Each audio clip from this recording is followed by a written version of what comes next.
할렐루야. 예레미야 25장 말씀 함께 나누겠습니다. 예레미야 25장은 이스라엘의 이 패망이 70년 동안 이어질 것이다. 그들의 포로 생활이 70년 동안 바벨론에서 지속될 것이다 예언하는 말씀입니다. 25장 1절에 보면 유다의 왕 요시야의 아들 여호야김 넷째 해 곧 바벨론의 왕 느부갓네살 운년에 유다의 모든 백성에 관한 말씀이 예레미야에게 임하니라 했습니다. 성경을 이렇게 두 왕을 같이 기록하고 그들의 연대기를 따로따로 기록하는 이유는 유다의 왕이 요시야가 왕일 때에 그가 몇 년 동안 다스린 그 해에 느부갓네살이 왕이 되었다 이렇게 기록하면서 이중적으로 역대와 그 나라의 역대와 전 세계의 역대를 같이 이렇게 기록해서 이제 혼돈이 되지 않도록 하는 겁니다. 그래서 열왕기상의 역대상하를 보면 이스라엘의 누구 왕이 몇 년일 때에 유다 왕이 몇 년이다 이렇게 기록합니다. 그래서 서로 혼돈되지 않도록 할 때가 많이 있습니다. 그래서 이 말씀은 분명한 말씀이고 역사에 기록된 말씀인 줄 믿습니다. 네, 하나님께서 뭐라고 말씀하시냐? 3절에 보면 유다의 왕 아몬의 아들 요시야 왕 13째 해부터 오늘까지 23년 동안 여호와의 말씀이 내게 임함으로 내가 너희에게 꾸준히 알렸으나 너희가 순종하지 아니하였느니라 했습니다. 하나님께서 경고하시고 회개하라 바벨론으로 끌려갈 것이다 하는 말씀을 한 번만 한 것이 아니고 너희를 심판할 것이다 하는 말씀을 그냥 한 번, 두 번 하고 만 것이 아니고 선지자들을 꾸준히 보내고 회개하고 돌이켜라고 하는데 뭐 하지 않느냐? 순종하지 않는다는 거죠. 하나님 우리에게 계속 말씀하고 계십니다. 회개하여 돌이키고 말씀대로 살기를 계속 우리에게 일러주시고 있습니다. 여러분 듣고 하나님 말씀으로 돌아오시길 바랍니다. 5절에 그가 이르기를 너는 각자의 악한 길과 악행을 버리고 돌아오라 했습니다. 어떤 사람들은 내가 무슨 그리 악한 일을 하고 무슨 죄를 그렇게 짓느냐 이렇게 생각하는 사람들이 있습니다. 내가 뭐 사람을 괴롭히나 사람을 뭐 때렸나 사람을 죽였나 무슨 거짓말을 했나 이렇게 생각을 하는데 성경은 우리에게 이렇게 말합니다. 각자의 길을 악행의 길이라 이렇게 얘기하고 있습니다. 각자 자기 생각대로 사는 것 자기 속이나 옳은 대로 사는 것 그것이 악한 길인데 사람들은 원래 뭐 어떻게 사냐면 각자 자기 속이나 옳은 대로 사는 거죠. 그래서 자기 인생을 계획하고 자기 뜻대로 걸어갑니다. 그럼 자기 길대로 걸어가는 게 뭐가 되냐? 하나님께 맡기지 않고 하나님을 의뢰하지 않는 거죠. 말로는 나는 하나님을 믿습니다. 하나님을 의뢰하고 하나님을 신뢰합니다 하는데 실제로는 어떻게 합니까? 자기 하고 싶은 대로 하는 거죠. 근데 자기 하고 싶은 대로 하고 있는 줄 모르는 거죠. 그게 악행인 줄 모르는 거죠. 여러분 자기 길을 내려놓고 하나님의 길을 선택하기를 바랍니다. 그래서 돌아오라. 각자의 악한 길과 악행을 버리고 돌아오라. 그리하면 나 여호와가 너희와 너희 조상들에게 영원부터 영원까지 준 땅에 살리라 했습니다. 하나님께서는 영원히 약속한 그 땅에 살기를 원하는 것이 하나님의 원래 마음이다. 그럼 바벨론은 왜 끌려가느냐? 너희가 계속해서 순종하지 않는다라고 말씀하시는 겁니다. 여러분 말씀 앞에 순종의 일들을 하기를 소망합니다. 두 번째 나눌 말씀은 10절에 내가 그들 중에서 기뻐하는 소리와 즐거워하는 소리와 신랑의 소리와 신부의 소리와 맷돌 소리와 등불빛이 끊어지게 하리니 했습니다. 이 말씀은 예수 그리스도께서 십자가에 못 박혀 죽으실 것에 대한 예언에서 나와 있습니다. 그들 안에 기쁨이 없다. 근데 그럼 이 말씀이 왜 여기 기록됐느냐? 이것은 언약이 깨졌다 이 말이에요.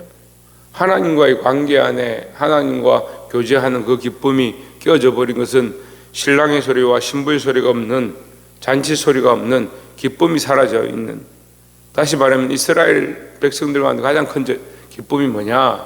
제사를 드리고 하나님 앞에 나와 번제를 드리고 자기들의 죄를 토설하고 그 제물을 드림으로 말미암아 그 제물을 통해서 사함을 얻을 때 제사장이 나와서 너희 제가 사함을 입었느니라 할 때 이스라엘 백성 앞에 일어난 그 축제와 기쁨 그 기쁨이 사라져요. 그 잔치가 사라져버린 모습을 얘기하는 거예요. 그것이 얼마 동안 계속됐느냐. 11절에 이 모든 땅이 폐허가 되어 놀랄 일이 될 것이며 이 민족들은 70년 동안 바벨론의 왕을 섬기리라. 70년 동안 그런 기쁨이 사라질 것이다 라고 얘기하는 겁니다. 우리는 하나님의 은혜로 날마다 나와서 새벽에 말씀을 듣고 하나님 앞에 기도하고 늘 우리가 어디를 가나 찬송을 펴면 찬송이 있고 성경을 펴면 성경을 볼 수 있고 우리가 궁금한 것이 있으면 물을 수 있고 우리가 할 수 있는 것 자체가 은혜라는 거죠. 전에도 말씀드렸지만 북한 사람들 보면 아직도 예배를 제대로 하지 못하고 자유가 없는 시대에 살아가고 무슨 기쁨이 사라졌느냐. 하나님이 주시는 그 시온의 은혜, 하나님이 주시는 구원의 은혜, 예배의 즐거움, 하나님과의 교제의 관계들이 무너졌다. 그리스도 예수 그리스도를 말미암아 그 십자가의 보혈의 은혜로 말미암아 하나님 앞에 나아갈 이 기쁨을 잊어버리는 것, 그것이 가장 비참한 일이다. 하나님께서 계속 말씀하시고 순종하여 돌아오라 하는데 끝까지 돌아오지 않으니까 어떻게 됩니까? 결국은 그들 안에 그리스도와의 관계가 무너지고 예배가 폐허되는 그런 일이 벌어졌다는 거죠. 여러분, 나라와 민족을 위해서 기도하십시오. 교회를 위해서 기도하십시오. 뭘 기도하느냐? 예배가 회복되기를 기도해야 합니다. 우리 안에 가장 비참이 뭐라고 생각하십니까? 돈이 없어서 밥을 한 끼 굶어서 가정이 힘들어서 이번 달 카드값 메꿀 형편이 안 돼서 아니요. 우리 안에 예배가 끊어지고 자식들을 통해서 흘러가야 될 이 믿음의 공동체가 끊어져 가고 있고 교회마다 예배의 기쁨이 사라져 가고 있는 것. 말씀을 통하여 하나님 앞에 찔림이 있다 할지라도 그 예배를 통해서 회복함을 얻고 정결함을 얻어서 그 기쁨으로 다시 일어날 때 정말 기쁘고 즐거움이 예배 가운데 회복되는, 그것이 우리나라가 회복해야 될, 우리나라에 이 있는 교회들이 회복돼야 될 정말 중요한 사실인 줄 믿습니다. 그래서 이 신랑의 소리가 끊어진다, 그리스도가 십자가에 못 박힌다, 이 사건과 연관되어 있습니다. 단순하게 무슨 뜻입니까? 우리 안에 있는 하나님과의 관계가 무너져 버린다는 거예요. 이 언약의 관계가 무너지고 예배가 무너진다는 거예요. 시대가 악해질수록 먹고 살기는 좋아, 편해요. 근데 뭐가 문제요? 영적인 관계가 무너지는 게 문제예요. 그럼 우리가 이것을 똑바로 알고 나라와 민족을 위해서 기도하고 교회를 위해서 기도하고 많은 영혼을 위해서 기도할 수 있는 저와 여러분 되시기를 주의 이름으로 축원합니다. 마지막으로 34절에 보시면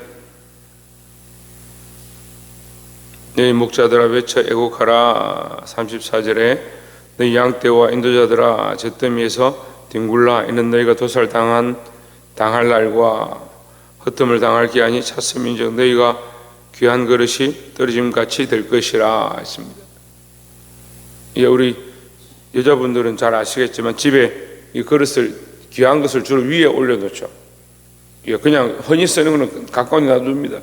귀한 것을 높이 올려놨는데 이거 뭐 쓰려고 꺼내는데 그릇이 바닥에 떨어지면 어떻게 돼요? 예? 멀쩡해요? 박살나는 경우들이 많이 있죠. 그 귀한 그릇을 놔뒀는데 그 귀한 그릇이 바닥에 떨어지면 이 박살이 나버려요. 그걸 다시 쓸 수가 있습니까? 그걸 다시 붙여서 어떻게 쓰겠습니까? 너희가 하나님 앞에 흩어짐을 당하고 도살당할 일이 있다. 그것이 어떻게 되느냐? 그릇이, 귀한 그릇이 떨어져서 깨어짐과 같다. 다시 붙일 수 없다라는 거죠. 어떻게 해야 합니까? 하나님께서 그렇게 깨트리시기 전에 빨리 돌아오라는 거예요. 회개하고 돌아오라는 거죠. 그냥 울어서 되는 것이 아니고 애곡하라. 너희의 죄를 토스라고 하나님 앞에 애통하고 울으라는 거예요.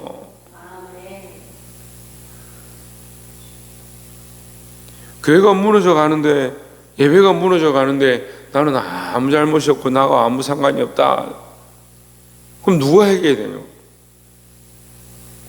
자식들이 복음에서 떠나가고 예수 믿는 것에서 떠나가고 신앙에서 멀어져 가는데 누가 애통해야 돼요?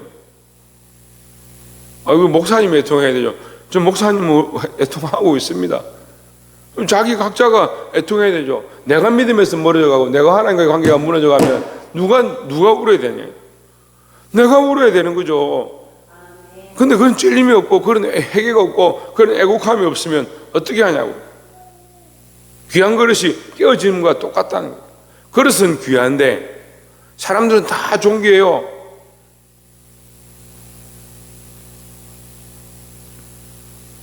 하나님 은혜로 교회가 세워지고 또 부흥하고 자라가고 있는 것을 봅니다만, 제가 만나보니까 새로운 사람들도 있고 교회 떠났다가 저희 교회로 돌아온 사람들도 있고 있는데, 만나보면 다 귀한 그릇이. 뭐가 깨지느냐? 하나님과의 관계가 깨지는 거죠. 깨지고 나면 붙이기 힘들어요. 뭘 해야 합니까? 우리가 지금 애통하고 지금 애곡해야 돼요. 내가 하지 않은 것, 내가 가르치지 않은 것, 내가 이 복음을 전하지 않는 것, 나로 말미암아 이 은혜가 흘러가지 않는 것, 내가 회개하는 수밖에 없는 거예요.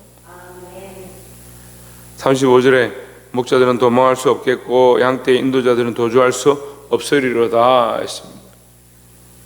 이 목자가 왜 갑자기 나오냐? 목자가 도망할 수 없고 양떼의 인도자들이 도주할 수 없다. 왜 이런 말씀이 나오냐? 제일 먼저 매를 맞는 것은 이 목자와 양떼의 인도자들이다. 양을 한 마리 두 마리 뺐을 필요가 없잖아요.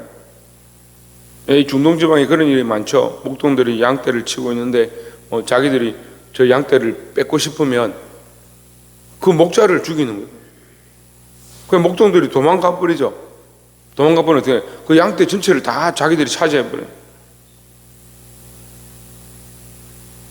앞에 있는 자, 세워진 자, 말씀을 아는 자, 먼저 믿음을 가진 자들이 정신을 차리고 깨어서 하나님 앞에 애곡하고 기도해야 될 줄 믿습니다. 말씀을 맺겠습니다. 오늘 예레미야 25장 통해서 하나님께서 우리에게 계속해서 말씀하십니다. 너희는 말씀에 순종하라, 돌아오라, 회개하라는 거죠. 하나님 앞으로 돌아가시길 바랍니다. 우리가 함께 하나님 앞에 돌아오고 하나님 앞에 애곡하고 통곡하고 하나님과의 무너진 관계, 해파된 이 성전 제단을 보고 울면서 애통하면서 다시 그것을 세울 때 꿈꾸는 것 같았던 느헤미야의 이 마음이 오늘 우리 안에 일어나서 예배를 다시 회복해 하고 나로 말미암은 은혜를, 말씀을 다시 회복해 할 수 있는 저와 여러분 되시기를 주의 이름으로 축원합니다. 기도하겠습니다.